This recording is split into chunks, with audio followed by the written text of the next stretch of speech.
Today we have a 2007 Chevy Tahoe on some massive tires. I like these little things. Kind of cool. Gives it like a rhino kind of look. I know it's not coming up on camera very well, but it kind of gives it that rhinoceros look. And then I really like this front bumper guard. That's pretty nice. See? And this thing's pretty big. He's also got these Cadillac taillights that he put in. I kind of like those too. Those are real nice. There's the Tahoe. It's got the third up there. As well as that one. Pretty cool. Take a look underneath here.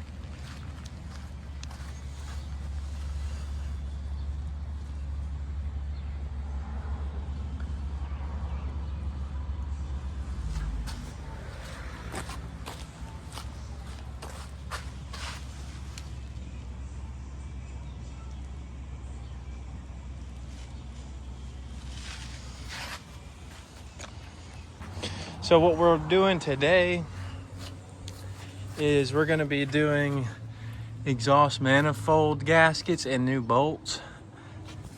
And with this thing being so lifted, I mean, you can just see clear access. I ain't even got to put it on the lift or nothing.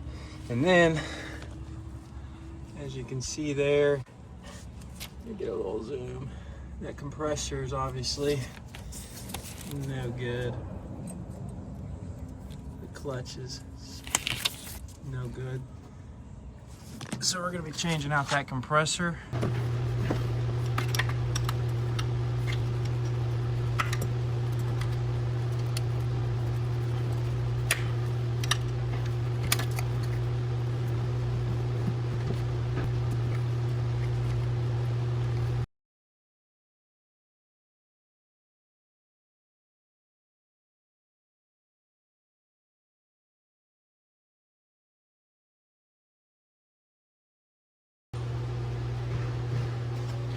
All right, so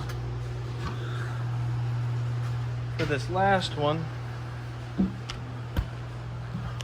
we're gonna have to perform a Houdini trick.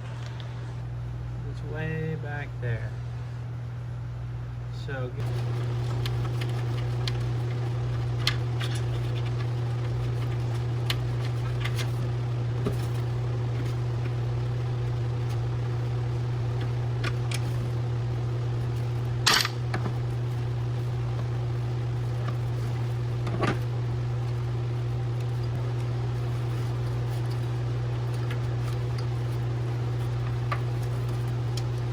yeah, you can see where it was broke off right there. So that was your exhaust leak. All right, one side down, one to go. All right, here we are on the passenger side. I went ahead and prepped and got these spark plug boots out of the way here. So I've already sprayed them down with PB Blaster. So the next step is just to go ahead and unbolt them. So let's do that.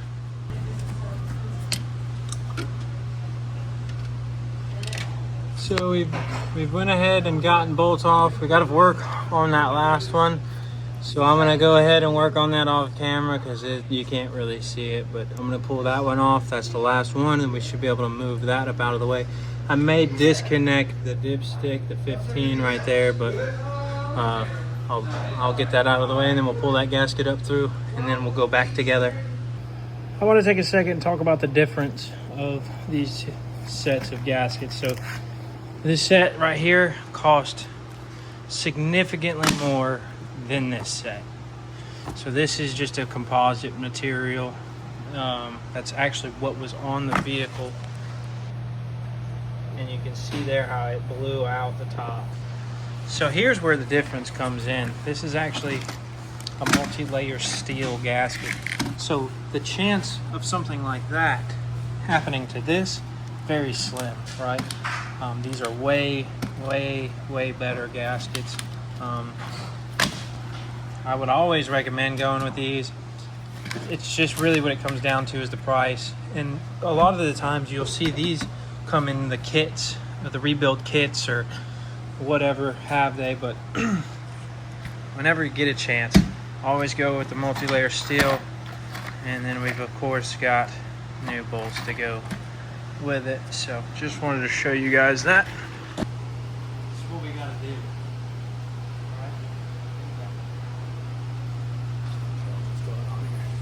Alright, so like I was saying, so now that we're at the top, I did disconnect the old dipstick tube. I pulled the dipstick out. I went ahead and pulled it out of the way. It's a 15, and I did go ahead and pull that back spark plug ignition cool wire off. So I don't know if you guys will be able to see it. That's the bolt we're after. If it'll focus. So I'm gonna knock that out real quick and I'll get back to you.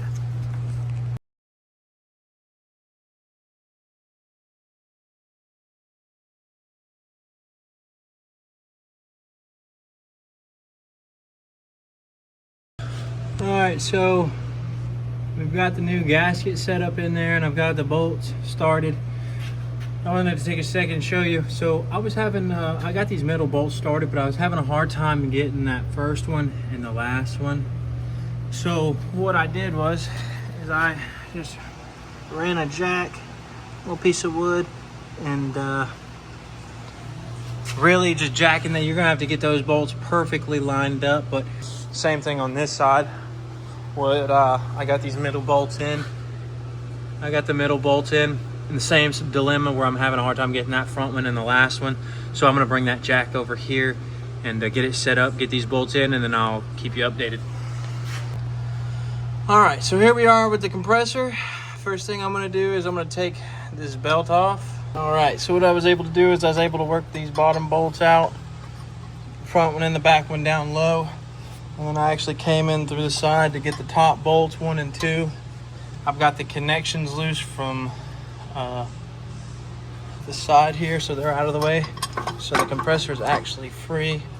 I got this switch, the connector undone. So really, all there is to do is just worm it out of its spot. I'll show you in a second. All right, so here is the old compressor, which you can see, I mean, that clutch is shot. This thing is shot. You see that one's intact. So what we'll have to do here is we'll pop and drain the fluid out of here and fill it with the correct amount of fluid in the compressor before we'll stick it in the car. All right, I'm gonna try to wrestle this compressor in. I got you guys set up down here. I didn't show too much taking it off.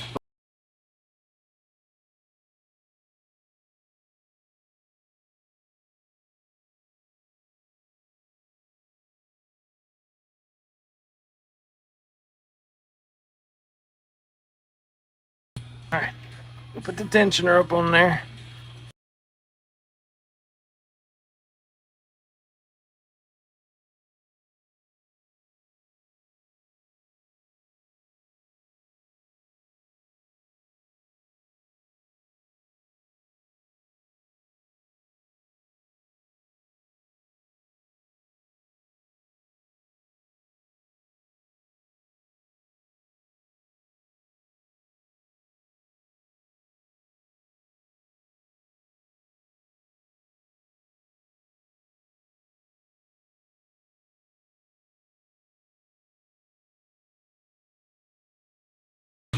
All right, skipping around here a little bit because I'm working on it, he working on it.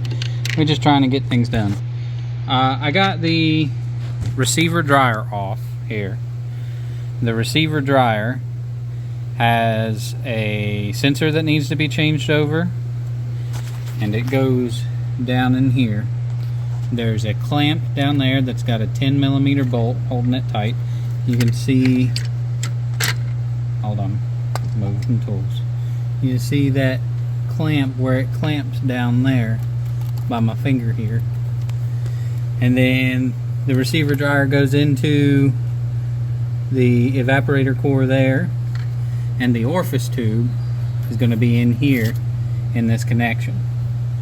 So I'm going to pull, alright, pulling the orifice tube out here. In this specific vehicle, this is it. It's got like a little filtration thing there. So we'll get that replaced, get the receiver dryer back in.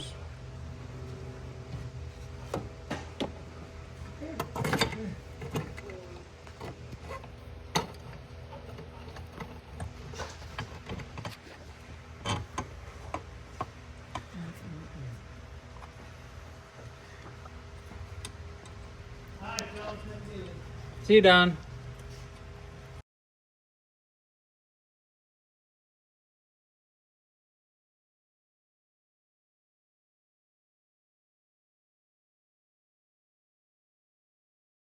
So here we just got the AC turned on, got the recycle on. So we're just gonna hit the thermo gun. 78 is the base. And it's just been a couple minutes and we'll see where we're at. So we're already down to 62 out of the main vents here.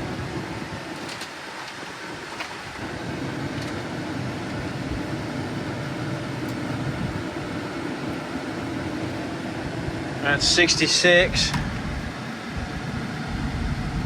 64. So it looks like that worked just fine.